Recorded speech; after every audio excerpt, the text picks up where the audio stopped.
大家问千万字，逐工要跟大家做伙来捌一日，真侪人爱食鸡仔饼。今仔日要甲大家小解这一日，咱同齐来看到，这就是鸡仔的鸡，读过的鸡第四条。鸡是一款果子名，会当做药，咱讲是鸡仔、金鸡仔。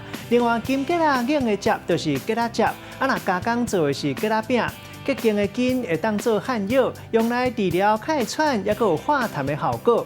另外，宜兰的名产金枣糕，这是用金桔来做的加工食品，形亲像是枣啊同款，足大粒。另外，还有手摇饮料店咧卖金桔柠檬汁，用的是四季桔仔，较酸，较无适合青食。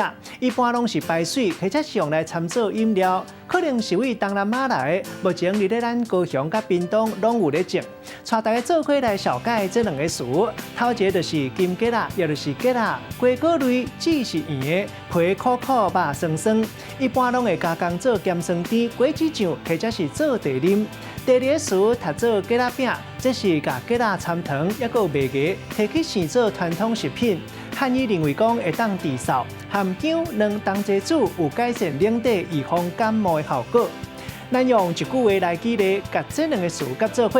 譬如讲，今仔去宜兰行大参观桔仔观光工厂，会当啉到用金桔仔泡的桔仔汁，食到桔仔饼，也会当买到真侪名产，好食佮趣味，有食佮有料。今仔日小解这一日读做鸡，提供予观众朋友来参考。